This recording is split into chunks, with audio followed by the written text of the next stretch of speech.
Right, welcome everyone to our March buddy call, and a big welcome to Derrick, who's going to be talking to us this evening. So, yeah, over to Derrick. Yeah, thanks for that, Carola. And yeah, what I'm gonna say now. Yeah, just being invited here to talk to you guys always feels like an honor and a pleasure to me, and just to share where I've come from or where this journey started for me is always a good place to go.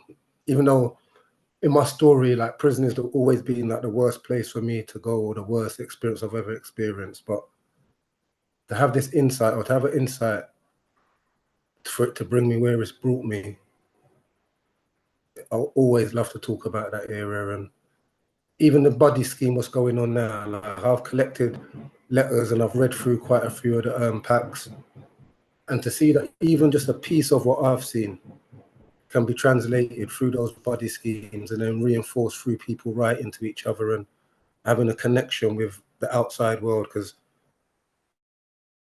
even just to speak on this part of it, when I went to prison, me personally, I always saw myself as just the lowest of the low, like a real failure, a failure in society, a failure to my family, even a failure to my hood friends, my criminal friends, because I'd failed the mission and I'd end up in prison. So it was just an all-round failure to my family. It was just an all-round failure. And from that position of failure and being insecure and not worthy of nobody, yet from that position, I managed to see something in myself and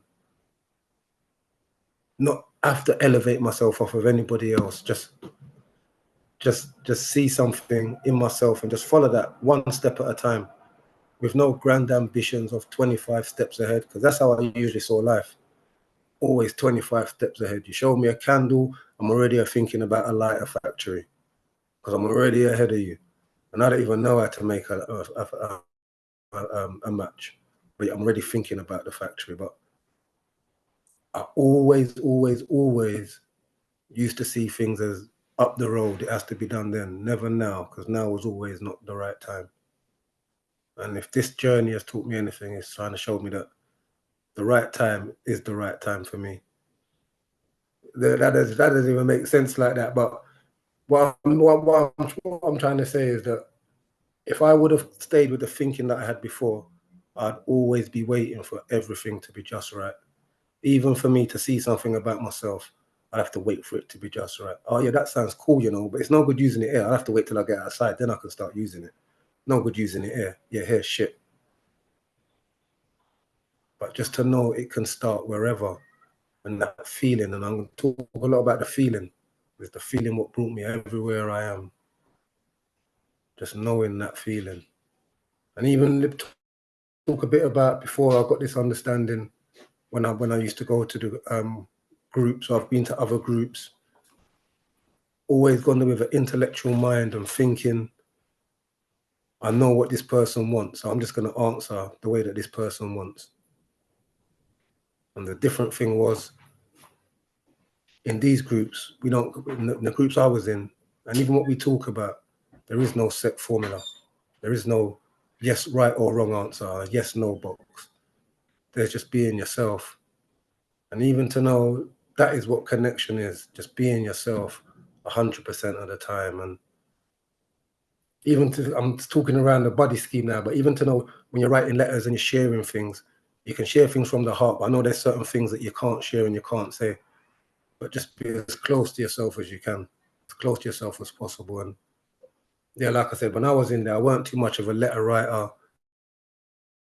I love to receive a letter. So sometimes, even just to receive a letter, to hear your name being called out, because some prisons, they hand the letters out when all the men are out or all the women are out. So they walk around the ring, and if you've got a letter, that means somebody outside actually cares and loves you, or yeah, you've got connections with outside. So even that feeling could just be like, yeah, that's me for the day. So just to know that the responses might not be what you think, but it's just a feeling what comes with it. And if you're sending it originally with that feeling, then hopefully it can be received like that. And like I've said, sometimes I've read those packs and I've got a glimpse of exactly what I saw. And that's coming from them doing no more than just reading a pack and reading some choice words. about how to get into that zone. So, like I said, and me personally, I wasn't looking for this at all. And I suspect a lot of the people that you're writing to weren't looking for this at all either. They could have saw something and thought, oh, let me just kill some time and fill out this thing. Oh, it's a 3-part pack. Yeah, that'll take me about 3 months. Yeah, that's 3 months off my sentence. Then when they start reading, they're smacked with something like just so unreal. And it's only them. And to know that impact is there, real, for them, in their own way, doesn't have to be nothing like what the journey I went through. And sometimes I read through them things and their stories are nothing like mine. But there's always that bit of truth in there where we think that we're broken and we think that it had to be like this. And every time we get a little bit of reassurance. I remember I gave a talk, we done a conference when we was in Onley, and it was all the prisoners talking, like a mini conference, and people from outside came. And like I said, the opinion I had of myself was people are just coming outside just to be nice, just to say, oh yeah, we're going to prison, just to make these guys feel good that somebody's come to listen to them.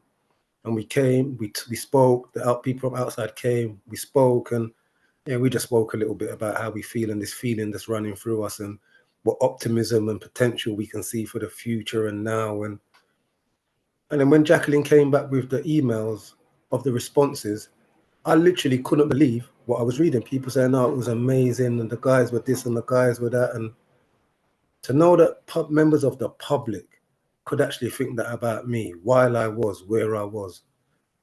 I'm not even really seeing it all then, but that just points to me that I am whole and always been, no matter where I am, no matter what kind of dark, deep hole you put me in, I would always be whole and I would always remain whole. And sometimes it takes something from the outside to reinforce that or to let you know. But if you carry on looking out for that reinforcement, then that's where you kind of fall short. Because I looked at me and saw something in me and saw something in all of us that was on the stage. I started looking to me now. I started to see what it is that they're seeing that I'm not seeing. And I still can't see it 100%. I still can't see it 100%. But I see it, that's as I'm learning more, that's part of the trick. The closer you get to something, the more blurry it gets. But I think the feeling gets more intense. And it's that same feeling that like I said, that feeling that I had when I had my first insight. What I can see it now, that one insight, it was only one thought, what managed to turn my life upside down. And I can be able to share and give back to that same place I came from. And like I said, it's always an honor for me to come and talk to people like you that are giving your time to want to make a connection and show people that there's out there that they don't know, they've never met, they're not like them, they're not similar. But at the heart, at the deepest core of it, we are all similar. We are all the same. And it's on when we connect on that level, everything else falls away. And that was a big part for me. And that's what I see as part of the journey, like the connection with Beyond Recovery team, how they looked and saw past my broken self and saw straight into who I was without even really knowing who I was. Same way these letters can look straight into somebody and look straight past all the labels, straight past all the history, and talk straight to that person that probably ain't been spoken to in a long time. And sometimes it's tentative for that person to start talking back. And you got the next thing as well. This is why I understand this understanding is so powerful, because when we got it, we had facilitators around us and we had people we could talk and bounce off. And when you're getting it from a pack and you're feeling what you're feeling and you might be doubting and there's no one else on the wing to confirm what you're feeling, and maybe one line in that letter just reaffirms or reconfirms exactly what they was thinking, and no, they're not getting it wrong. They got in trouble today. What does that mean? I got it wrong. No, it doesn't mean you got it wrong. It means you're just as beautiful as the day that you were born, with just one more learning notched up. I know each and every one of you knows what I'm talking about, because you wouldn't be here on this call if you didn't. And the depths of our despair, or the depths of where we've been to, or where we've come from, don't say nothing. When we get to that space of connection, there's only one bottom and there's only one high. And in that space of connection, we occupy it all. Because we can see it all. But yeah, just like I said, I'm no different. I always say this, I'm no different from anyone else in prison, outside, that's been impacted, that just wants to feel that connection. Sometimes we end up physically in spaces where it looks like our connection line is over. My family don't talk to me, my friends don't this, I'm that. But there's this person that I've never met before that's talking about love and beauty, not outside of me, but love and beauty in me. And I've sort of glimpsed it, but they're sort of reaffirming it. Yeah, just know with these things, you can't write a wrong word. That is basically impossible. From you write that address and send it, that's it, job complete. I don't even know the status of how it's going, or how many replies or how many responses, but sometimes we can get in the way, and the responses is like, yeah, that's what we want to know, what impact we're having. But just to receive it and know that's going into a loving environment. No, I wouldn't say a harsh environment where love is going in there. No, it's going into a loving environment where there's abundance of love just willing to give out. Yeah, like I said, when I talk about, I haven't even spoke like this before on this subject or thing, but yeah, every time I speak about it, it just makes me feel so good. And however many people are in prison, or however many people you're writing to, or however many people are getting in touch with this, and it's just such a beautiful thing that everyone's on their own journey. And like I said before, there's so many people on this call that I can look at that I haven't seen for such a long time. They just bring a smile to my face when I see them as where they are where they feature in my part of the journey, and they're on their own journey as well. And we just cross, and it's just beautiful to know that you're part of somebody else's journey and somebody else's journey. And it's just such a beautiful thing to be a part of it, even though I'm not a part of it physically, but even just to talk now and to get this connection and feel the way I feel. Yeah, I feel 100% part of it, because there is no real separation. There is no real separation. And when somebody else sees that, it's easier for me to swallow. It's easier for me to see the answer that I saw that told me that that's okay. And now I can start believing in it for myself and see what else I can see that's okay.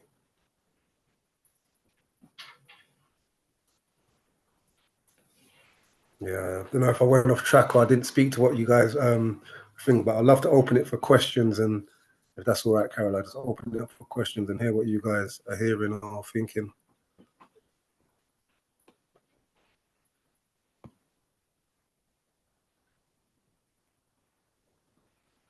Alan, you got your hand up? Did you have your hand up, Alan? Hi, Yeah, mate. yeah. Yeah, I put my hand up. I'm polite like that. It's lovely to listen to you talk like that, mate. It really is.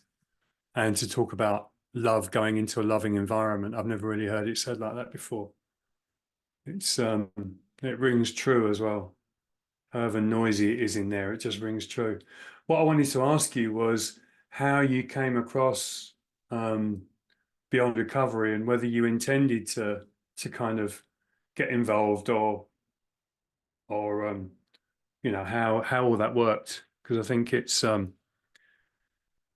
hey, yeah, I think when you're writing into people, it can feel sometimes like um you're it can feel like a bit of pressure from out here writing to someone in there, with where there's different rules and you know, different kind of governing going on.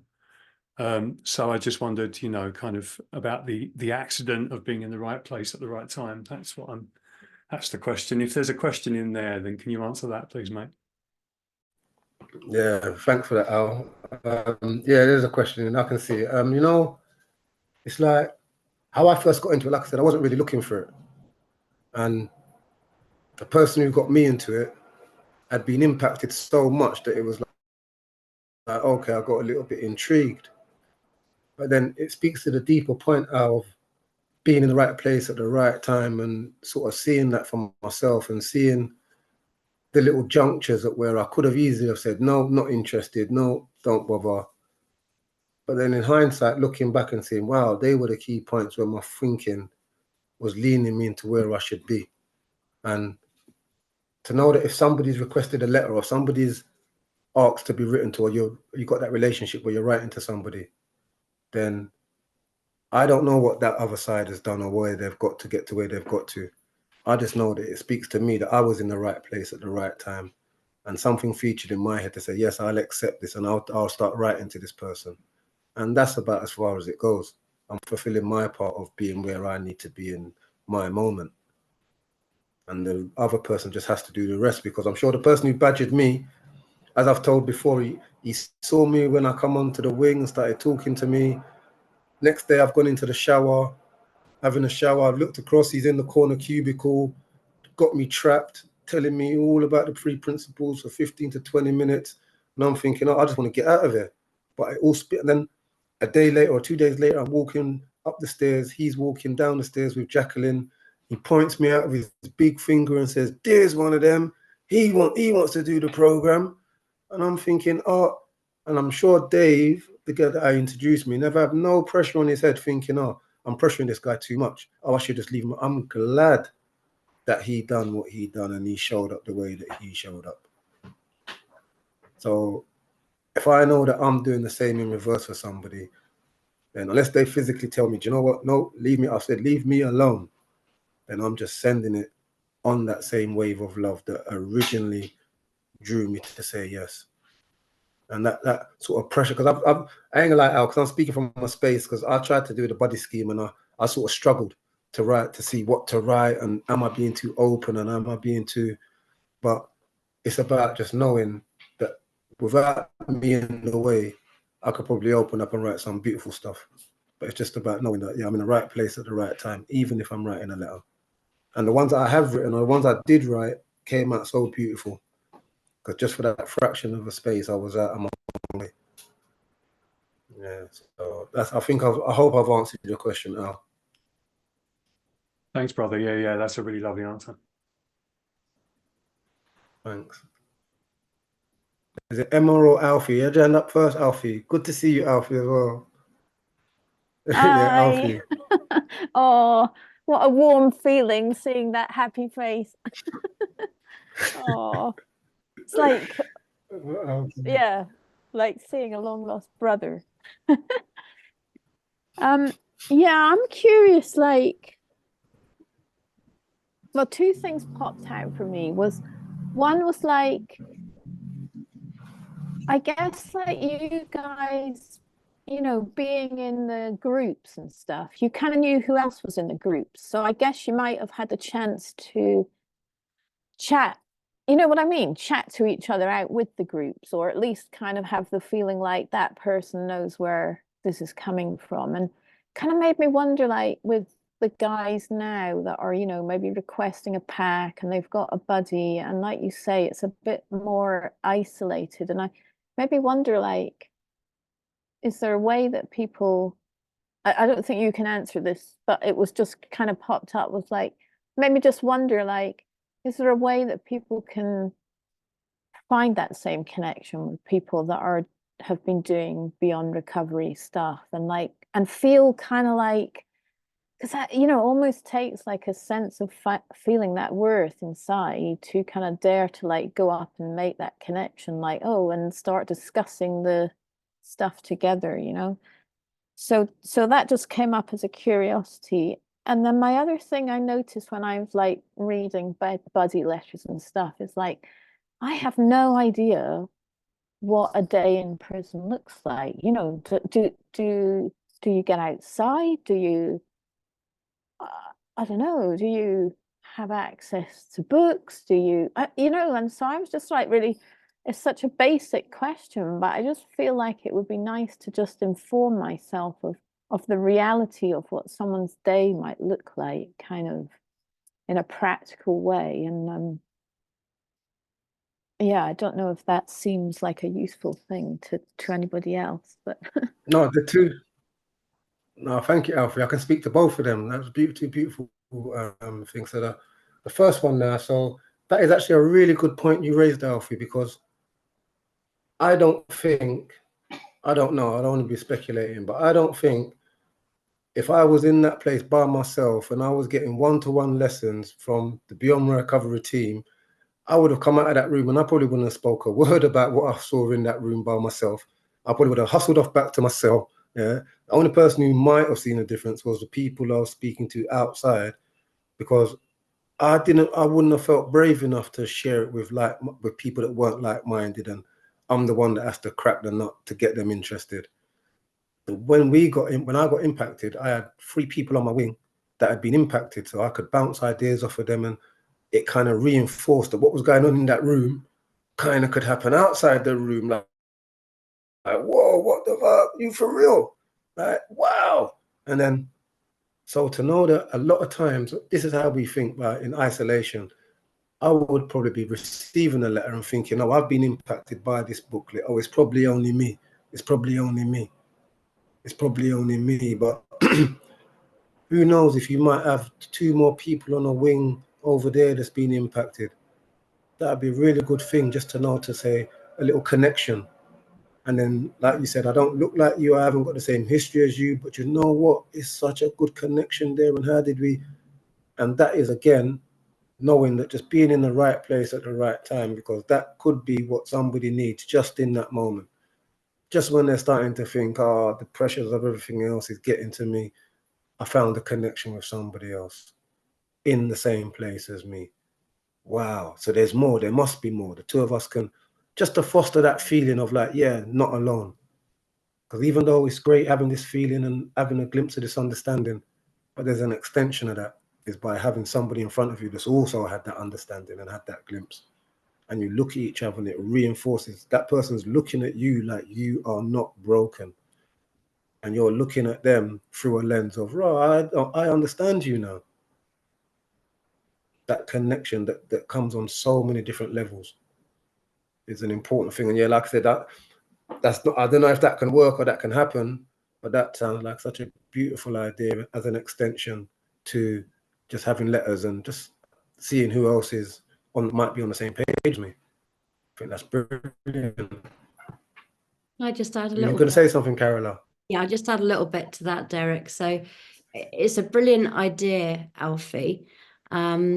We did once have one of the residents who asked if he could be connected with other people who'd done the packs within his prison, but it would have to go through a prison officer.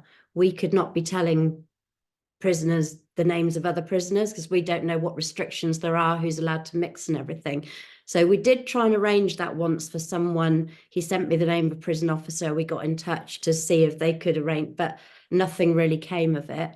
But what has been happening recently, actually, I've noticed, is we're getting quite a few requests for packs from prisoners who've been recommended by someone else who's already done the packs or is doing them, and they then recommend it to someone else. So they presumably, they'll know who's they would be able to discuss it between themselves. And I'd say there's been an increase in that in the last couple of months.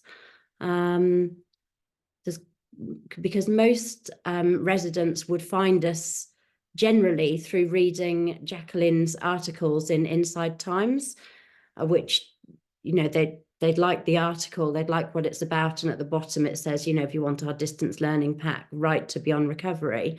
But I have noticed there's a few more residents now coming through on recommendations from others. So just to fill you in on where we are with that. And now back to Derrick about the typical day in prison. Yeah, so that first part there, thank you for that, Alfie. And the particular day in prison, again, I'm going to answer this now, as I can tell you what my particular day looked like, or what general day looks like. But then to get even more nitty or thing, you can always ask, this is questions to say, okay, what's your actual day? Because it's not like, because it's prison, you have to do A, B, C, and D. And I can just give you a general of a regime, and all prisons are different. They've got different regimes, but in general, they stick to a one regime. And it's basically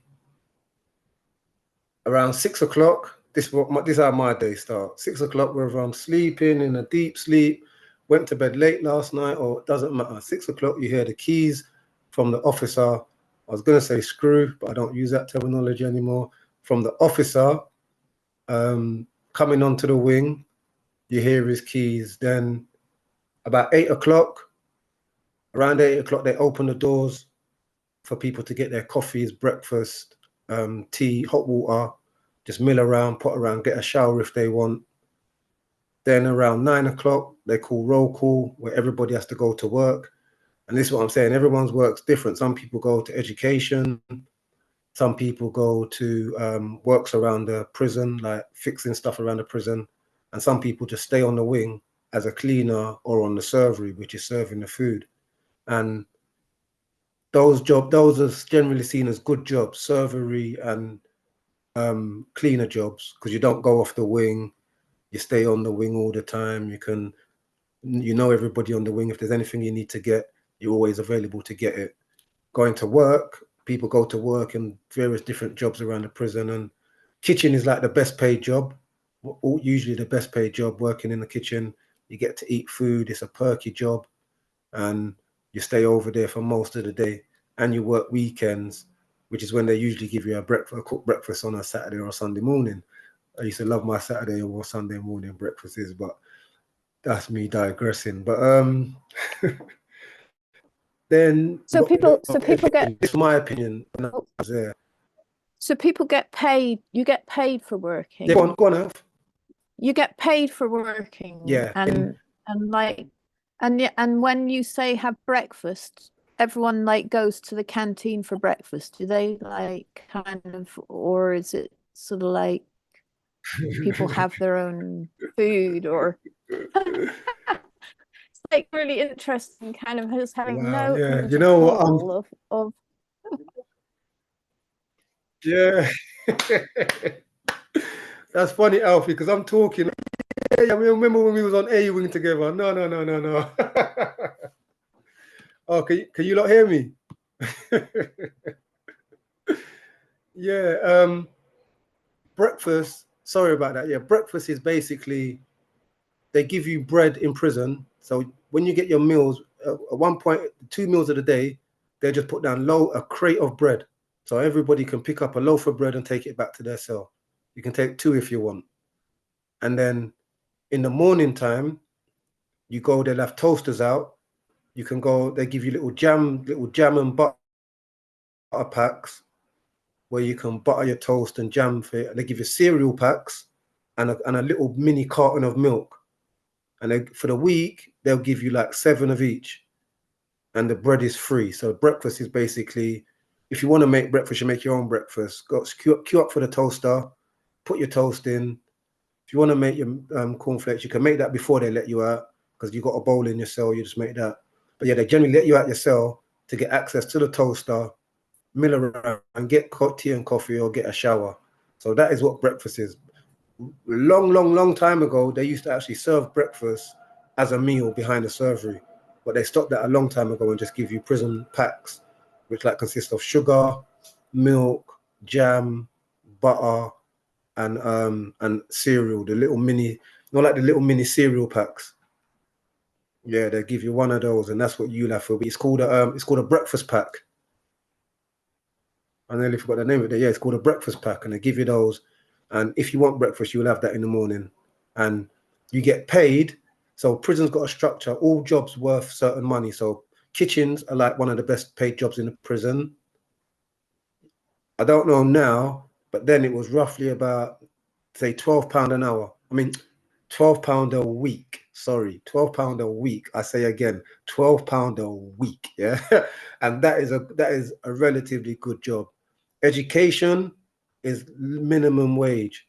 You don't get paid much for education. Education is just because they sort of think of it as You're only doing education just to get, you have to, most prisons are working prisons, so you have to pick some form of regime to get on. So if you're lazy, or they perceive it, if you're lazy, you just go education and do maths, English, just, so then that job is a low paid, that's low paid. Where if you want to do, you can be engineering, you can do all other things. And like I was saying, my stance on prison, every time I used to go to prison, I used to have this, and I laugh at it now, I used to have this mentality where I'm not working for nobody, because they've got workshops in prison where you fix bikes for Halfords, they send them out and they sell them.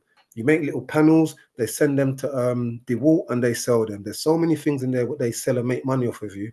I said, I'm not going to do that. I'm not a guinea pig. So every time I went to prison, I would do a course, a program that I would tell myself when I'm there, this is what I'm going to do when I get out. I'm going to be a bricklayer. I'm going to be an engineer. I'm going to be a painter and decorator. I'm going to be, the amount of certificates I've got for doing courses in prison is so thick.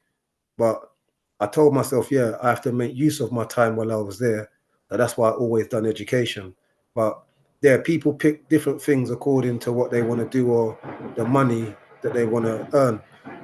So yeah, that's the thing with the wages. And like I said, if people don't do the education, then they can do other work. There's manual work and hard work that you probably get paid a bit more. But kitchen, like I said, is the best job, one of the best jobs. And then there's reception.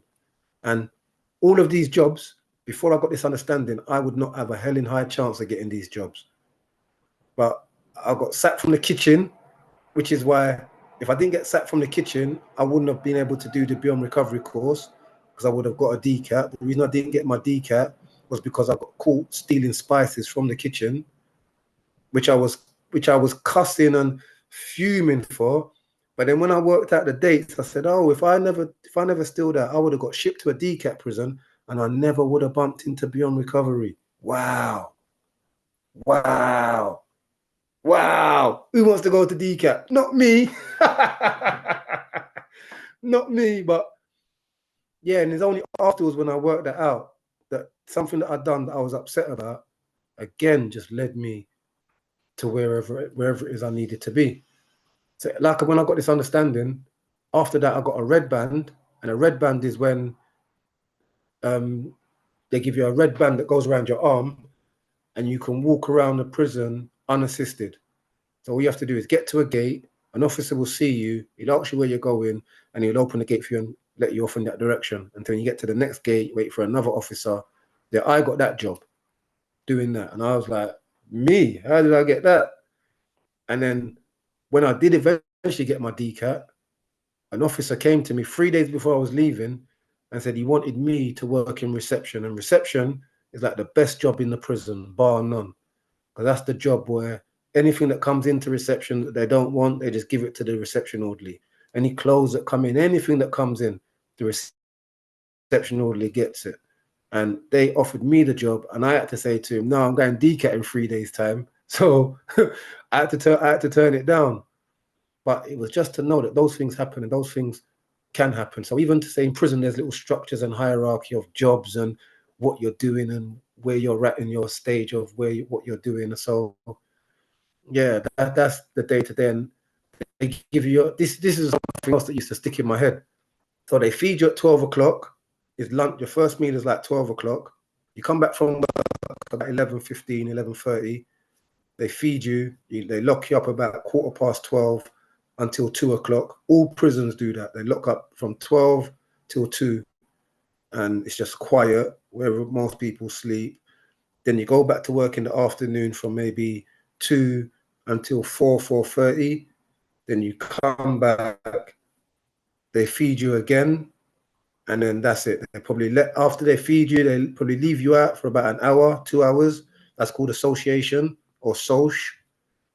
Then where you play pool, you shower, watch TV, make your phone calls, do your hustling, do whatever you need to do to get what you have to get for the night, and yeah, do that. But like I was saying, the regime, all prison regimes are different, but everybody's got their own little routine or their own little style of what they do or how they sort of live their day-to-day life, and it would be different. And then in the evening time, it might be gym, it might be library, it might be all different sorts of activities that are going on. But this is what I was going to say. Like, they feed you at 12 o'clock and then they feed you at maybe 4:30, like clockwork every day.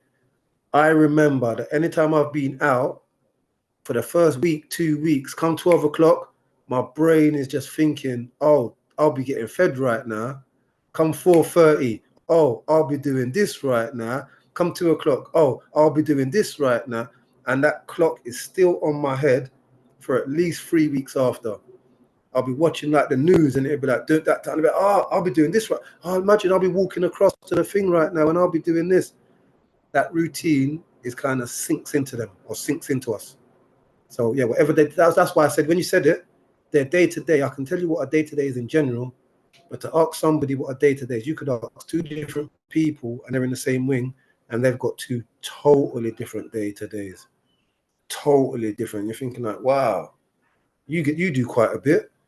And you say, okay, that's because he's more active and he's more, and it's just about knowing, yeah, that's just a general breakdown of the day. And they lock you up roughly from about 8 o'clock until it all starts again, 8 o'clock the next morning.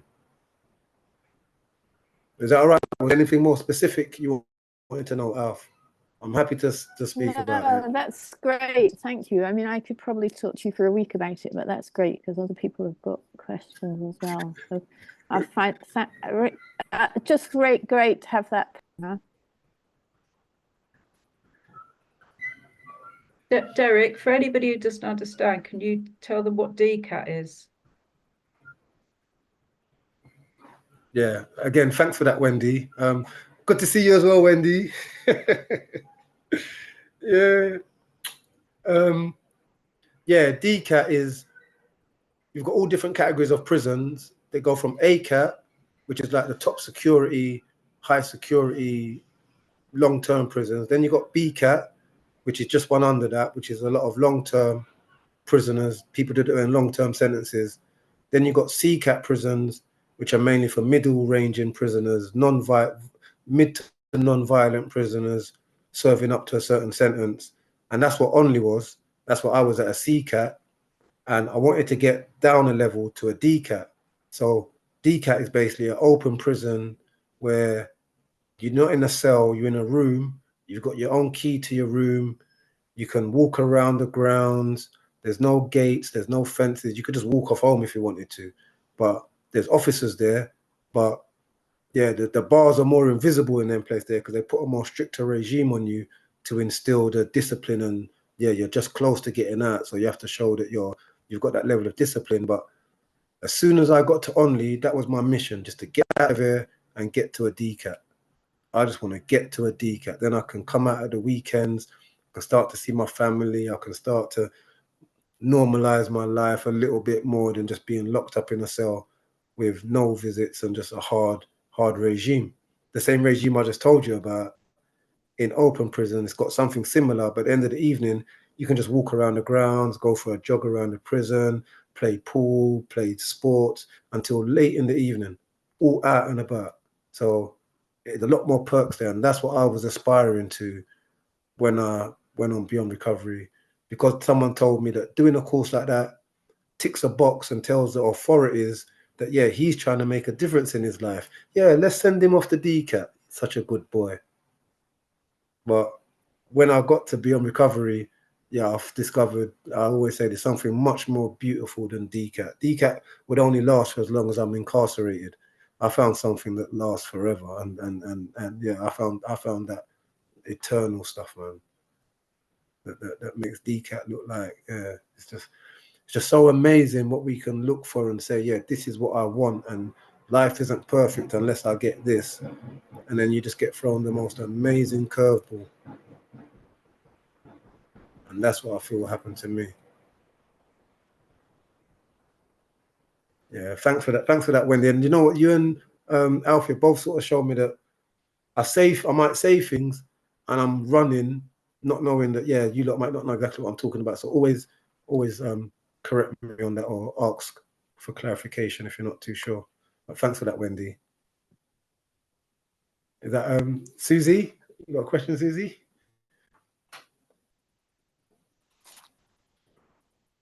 Hi.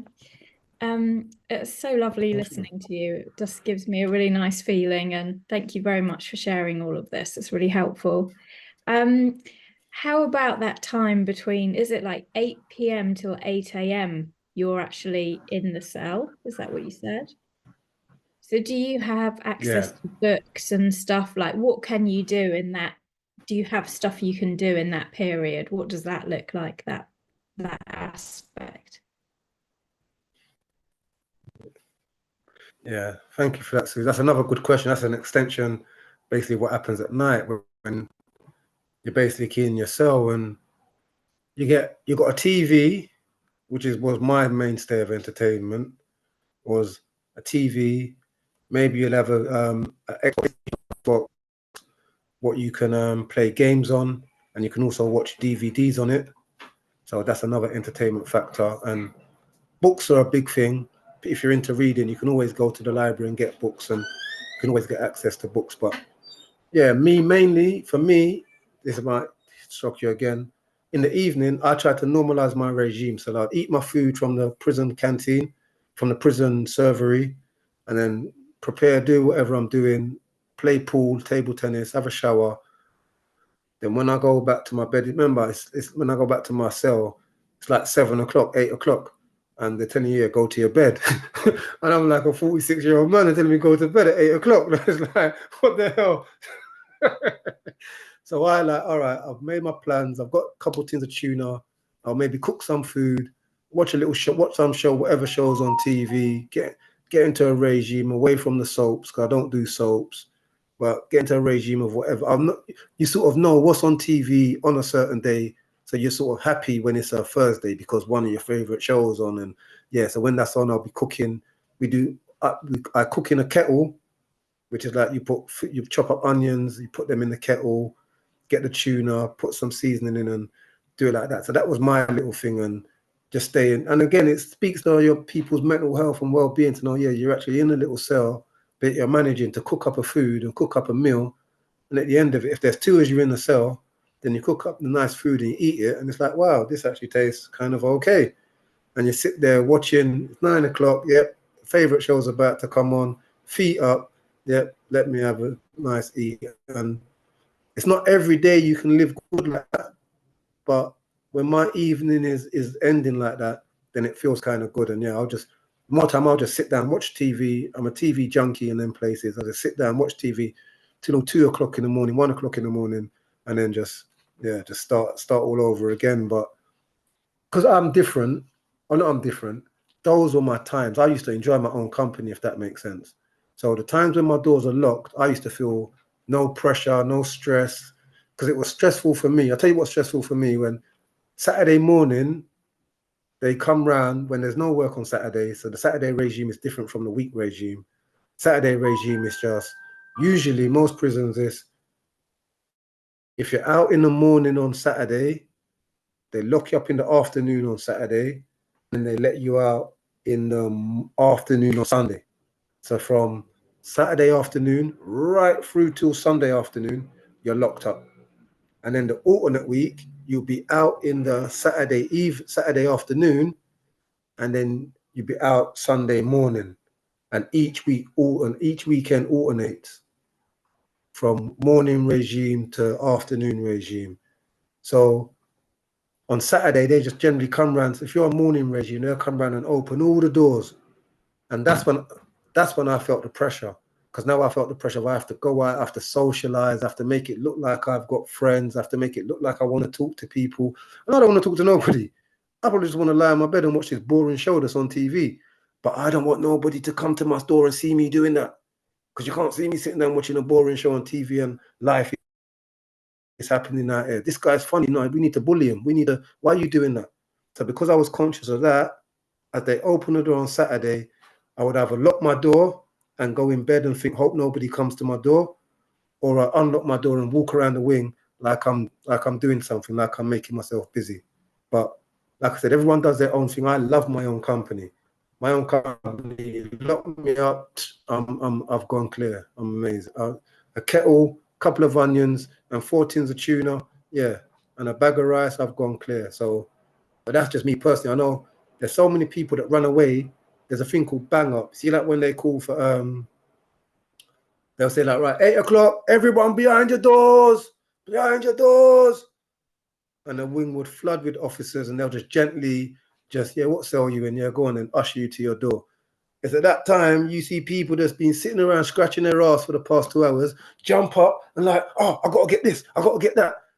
And they're running around, it's like avoid the officer. It's like, oh yeah, ooh, nearly got me. Oh, I'm just going up there, Gov. Ooh. No, I just gotta get this, I just gotta get that. And some people just don't like getting locked up, and you can see them. Because when they say that to me, I just take my time and start to walk to the door. It's gonna happen, walk to the door, and sometimes even lock my own door. But you see the same old suspects running around. Oh, God, I want to do this, I want to do that. It's that they can't take their own company. So I know everyone's different. Everybody's different. But yeah, the nighttime is when I used to be settled.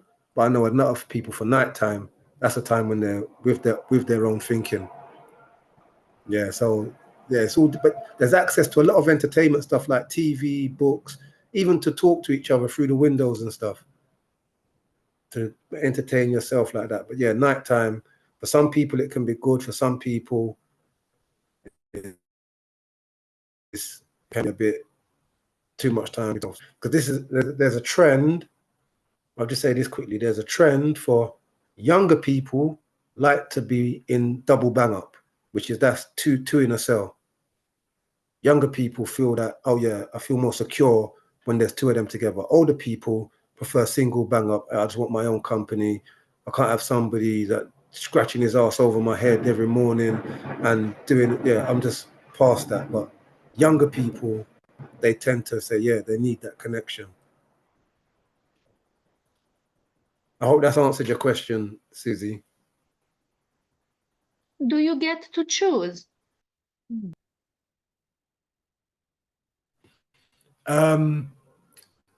Sometimes with the overcrowding issue that's been in prison, a lot of the prisons now, they're like single cells, but they just throw 2 beds in there.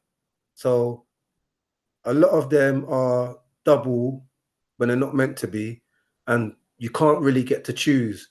But then they've got a thing where if you've shown signs of self-harming yourself, if you're seen as vulnerable, if you're seen as like a head case where you might beat the person up, or you might, then you have to get your own cell. And unless there's a little list what people try to get on just to get a single cell. So as soon as you turn up at a prison, you know, no, you're putting me in a single cell, mate. No, we're all full up of single cells. Yeah, look at my record. Oh, sorry. Yeah. No, you got in a single cell. And yeah, that's kind of how it goes. But you can't really choose. But if you've got reasons, then they have to do that to you. And like I said, most people, if you're adult, you want to choose to be by yourself. If you're of a younger generation, then you tend to want to be with somebody else.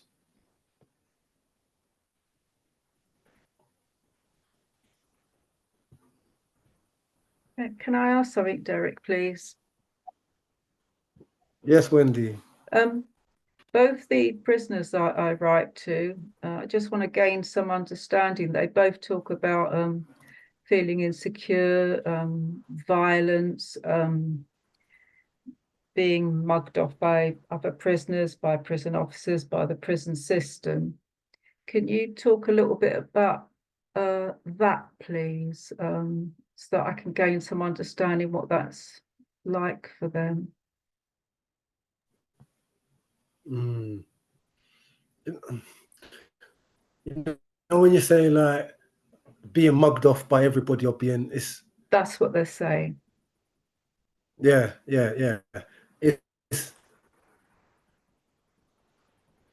It's like, for me, that's how I used to feel. Like everything, and you go to them places and you feel that a lot of the time, like everybody's on your case and mugging you off and picking on you, and it's all about you. And it's when you sort of realize, or for me, I realized that was 100% my thinking. And I know it's hard to say that to somebody that feels like that, but I see that the reason I feel that is I didn't really value myself. Yeah. I was looking outside for people's validation for so long. So any little thing that didn't point to validation points to mugging me off. And it points to, yeah, not being seen, or me not being, you don't listening to me. They're not thinking to me. And even to speak to that, Wendy, to say, go on. I was going to say it's the direction their thinking is going in at that time, their level of understanding. Yeah. And especially in them environments, it's all coming in. It's all coming at you. Yeah, it's all coming in at you.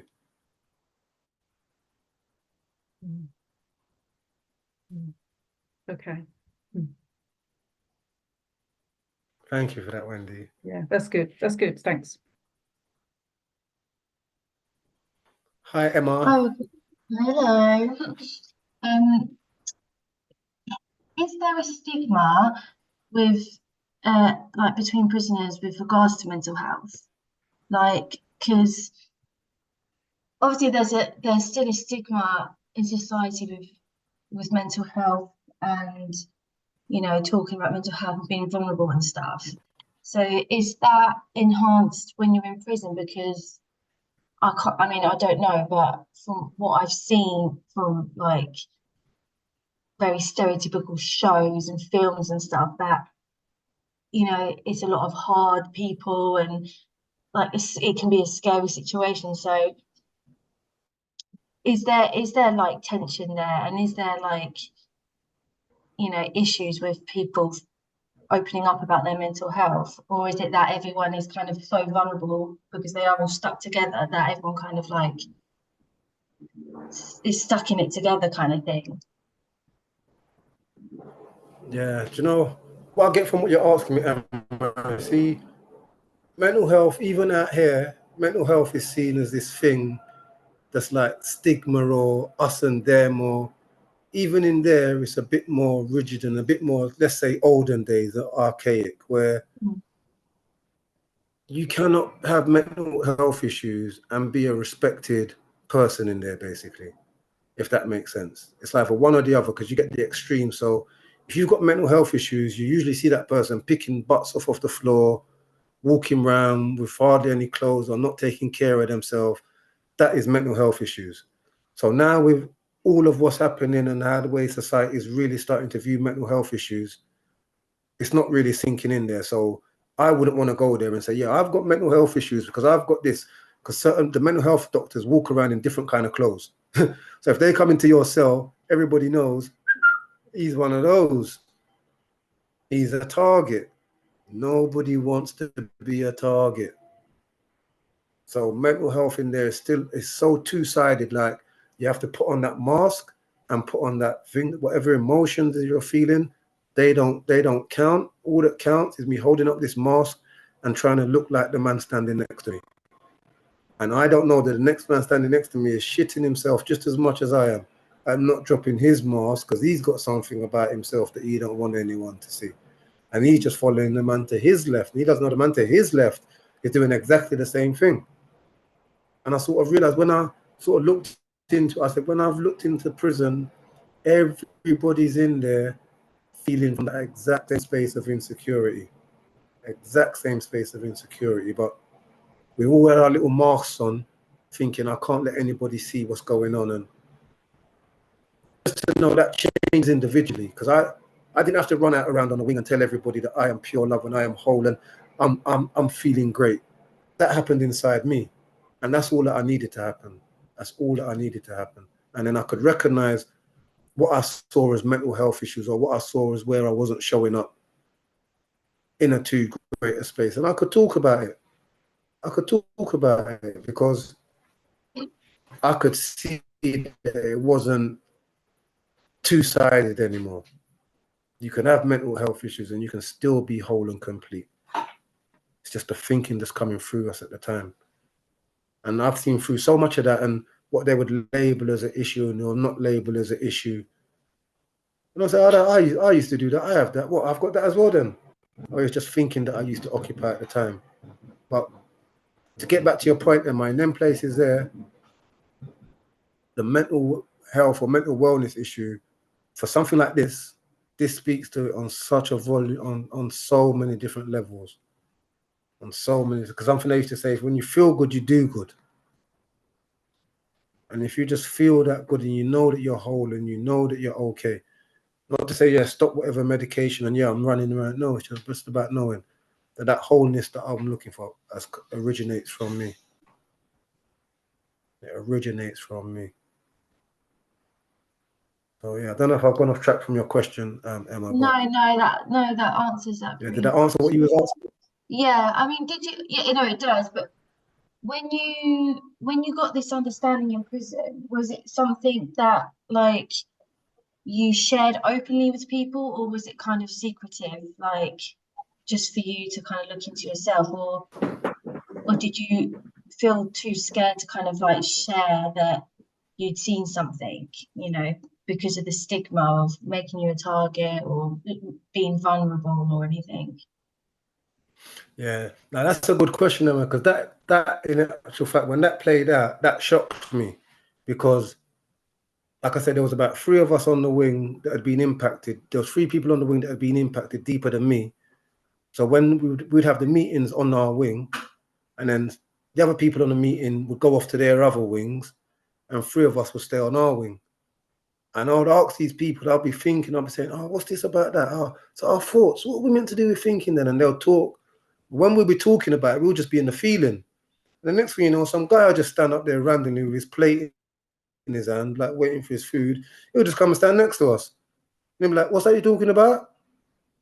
And I'll go climb up and I'll be like, the other 2 guys were a bit more far forward in it. They'll be like, yeah, we're talking about this. It's about this. And they'll try to convince them. And before you know it, all 4 of us are having a conversation about where our feelings come from, or how our thinking does this and how love does this. And before you know it, there's 5 of us standing there talking about love. And yeah, that's like me, man. I had this girl once, yeah. And now everyone's done. I'm like, okay, like, it's not to be shunned off. And next thing you know, we're walking around the wing. And we're like the wise guys on the wing. We're like, yeah, the settled guys, you can go and talk to them. Yeah, what you think, you know, about? Yeah, I saw him talk to Thingy the other day. He was going to punch up the screw, but yeah, he spoke to Thingy and he calmed down. And then it came like a thing where like people wanted to come on the group. People wanted to know, yeah, what's really going on in this group? And it became, and there was a waiting list in there that the prison had never seen a waiting list like that before. Because people just wanted to know, yeah, wow, what is this? What is this? And like I said, we'll go out on exercise, and this is where we knew it. All 3 of us, I was thinking the same thing. And I'll be saying to them, I didn't think anybody would be into this, you know. And they'll be like, yeah, do you see, we was talking to 8 people yesterday. We'll be on the yard and we'll be talking. By the time the exercise is over, there's all 8, 9 people standing around us, all involved in the conversation. And I was like, wow. And that's what sort of emboldened me to sort of speak outwardly about it. But then if I tell you this again, I eventually got my wish to go to DCAT.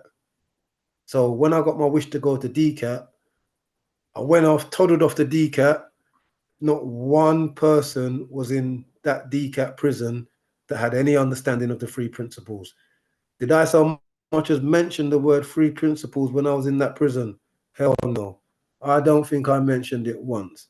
A couple of times the people must have said something. I'd be like, yeah, that's your thinking. And they're like, what? And just carry on. And I thought, okay, maybe that's not going to fly here and now. So I just said, all right, let me use it for myself. And this is something, the beautiful thing. If anything that I took from Onley to Ford Prison of the 3 principles, it was that come close to the day of my release, I'll get nervous. I'll start thinking, what am I going to do? Okay, am I going to start really selling drugs again? Am I going to do this? But am I not going to sell drugs? Right, I'm going to get a job. Oh, but you can't get a job. And my head would just go all crazy and I'll get all nervous and I don't even want to go out now. So then I'll say to me, oh, okay, this understanding told me that I'm worrying about the future. Oh, the future will take care of itself. Oh, okay then. Let me just carry on floating around in this open prison that I've been hankering after for so long. And that's what I've done. And every time I would think about it and get stressed about it, I'll be like, no, this understanding says relax. Just relax. And that's how I was using the 3 principles when I was in Ford Open Prison for about 4 months before my release. I just knew that it didn't serve me to get stressed before I got out. And as it done, it took care of itself because I went probation on a day that my probation officer wasn't in. The standing probation officer gave me a leaflet. From that leaflet, I got a job. I started working. I was working there when Beyond Recovery approached me, started to do work in prison, loved that. And off of that, I haven't looked back. I haven't looked back at all. And I think that kind of shows me. Once I got a glimpse of what I saw, then yeah, it just kind of stayed with me in any kind of form. That's why we can operate. And I used to have this thing when I first came out, I said, yeah, I'm operating this when I was telling the mother of my children, I said, yeah, I'm operating at this understanding at about 4%. And that's just using it to just stay calm, just be in the moment and just wait for something to come my way. I said, yeah, just 4%, just 4%, because I could see how I could get into it a bit more and start to look into myself. But I only done that the more I looked into myself. And the more I look into myself, the more I see and the more I know.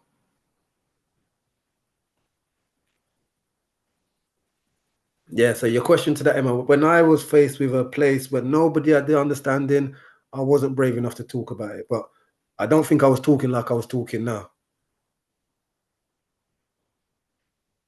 But to me, it sounds like exactly the same thing. Yeah. Oh, that's awesome. Thank you. Oh, thank you, Emma. Thank you, Emma. Alfie? Oh, I just really appreciate hearing, because I remember you talking once about, I don't know if this was actually what you were doing or if you were just talking about if you had been doing it, but I remember you talking about having some kind of self-help book or something, trying to read it and being terrified, like, you know, that the guys would see that and then you'd be beaten up. But that stood out for me was like, probably in that situation, you were coming from your broken self, trying to fix your broken self, whereas through the Beyond Recovery understanding, it's almost like you were sharing even without speaking, weren't you? You know what I mean? It's like your feeling would have been sharing with people even if you weren't speaking, and you weren't coming from a place of trying to fix a broken you. You were just present to the knowing of an unbroken you, and that would speak to everyone around you, wouldn't it? Just like when people listen to Sid, it's like the feeling would just, people would have just been more and more in that resonance of you guys as you were sort of shifting yourself. And so even like in DCAT, when you felt like you weren't sharing something because you weren't speaking, you would have been sharing, wouldn't you? Like, but you'll never know the impact of that because it won't seem like you spoke to anyone. And that's what's so kind of, that's the kind of miracle in a way, isn't it? Of just even the people we're writing to, going through their buddy packs, doing their thing on their own. You know, they might feel like, oh, I'm isolated, I'm not sharing, but the shift in them and their being will be sharing, won't it? And making an impact on the, I was going to say on the ward, but like in the block. And that's like good to remember, isn't it? That it doesn't have to be about sitting around chatting for it to have that knock-on effect. Like, Yeah, no, I love that, Alfie. You spoke to two things there that that did actually happen with that book. And the way you articulated it, I know we're over time, so I have to be mindful of time right now as well. But I know that yeah, I did read that book, and the way you articulated it, Alfie, was I did read it. So I was in prison one time, and I was reading a book. I saw a book, and it was like a self-help book and by some guy, and I started reading it, and I started to resonate with it, like, yo, yeah, I started talking about your thinking, and I was like, yeah, that. But when people came into my cell, I wanted to just hide the book, and I didn't want no one to see, because if they see me reading that kind of book, then obviously that means that I need the help, which means I'm broken. At that time, I was actually up to no good in that prison, and I didn't need that image of, yeah, somebody's up to no good. Didn't even know.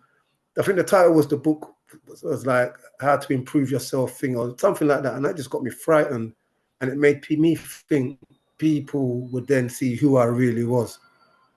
And even that, I've got that book down, that I believe that book to be the reason. It's probably not that about a week after or about a week later, my cell got broken into, they stole my watch, they stole my sash, and then a week after that, the screws came and done whatever they'd done with me, and I got grasped up and I got taken off the wing. But I used to put all of that down to the book, that someone saw me reading that book, and then that's what they decided to do off of that.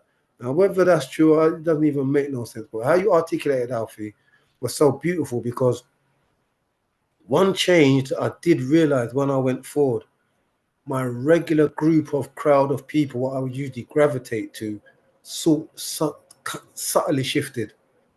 Subtly shifted. I wasn't hanging around with the usual people that I would usually gravitate with. And I had no explanation for it or no thing of it. I was just in a different set, like a slightly different company. And I was just showing up slightly different to how I was showing up in the space before. And it's just like what you said. Not only when you mentioned, I thought, oh yeah, I used to hang around with that person, that person. They weren't the usual people that I used to hang around with. But then it was me speaking, gravitating to something that speaks to me. And I was speaking to certain issues or certain things that are going on slyly, and yeah, so thingy. But yeah, thanks for that, Alfie. And you know, it's the same thing like what you said. Sometimes we just go through, we don't know why we show up, we don't know why we're doing what we're doing. But yeah, impact is being made all the same. All the same. Oh, thank you for that. Well, thank you so much, Derrick. That was just a beautiful time together. And yeah, just thank you for everything you shared. And thank you everyone for being here. Have a lovely rest of the evening.